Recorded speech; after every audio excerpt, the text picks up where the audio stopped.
This is my show, this is how it's gonna be. Better to be prepared, cause that's what I do. Got vibes on the pit, but the bit like I know. This is like energy, I'm the fish energy. Going in this tail, I'm not prepared. I'm the pressure, play better than the trench, but I'm never seeing myself a deep end.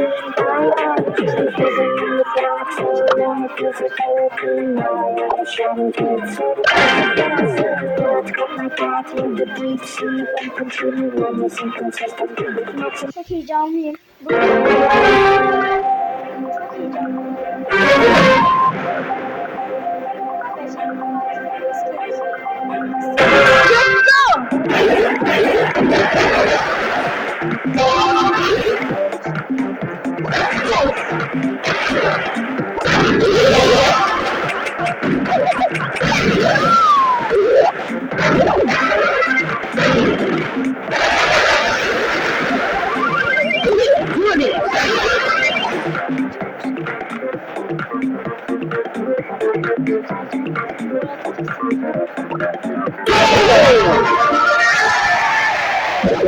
Kaldı bir tane daha.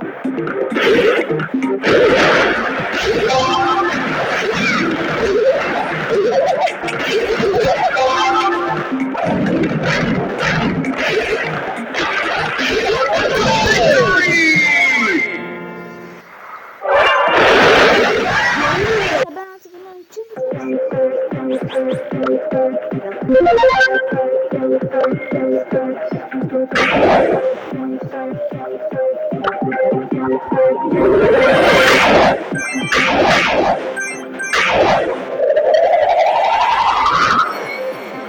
Another day, another dollar.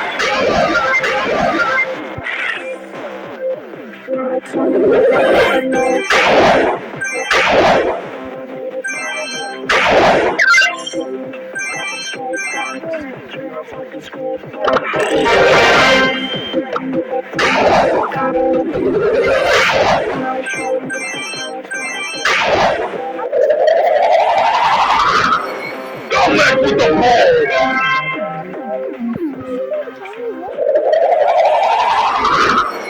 Time to fly.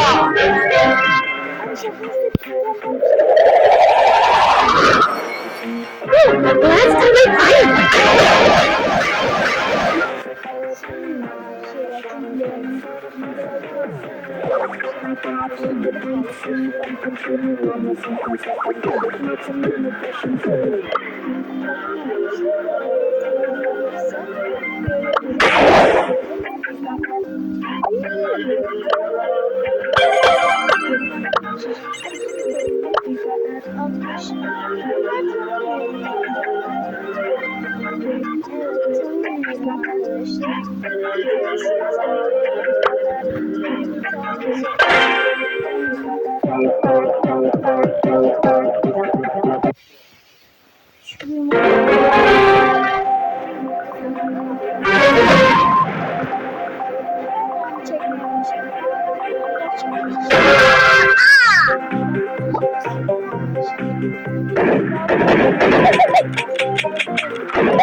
Onun şeyini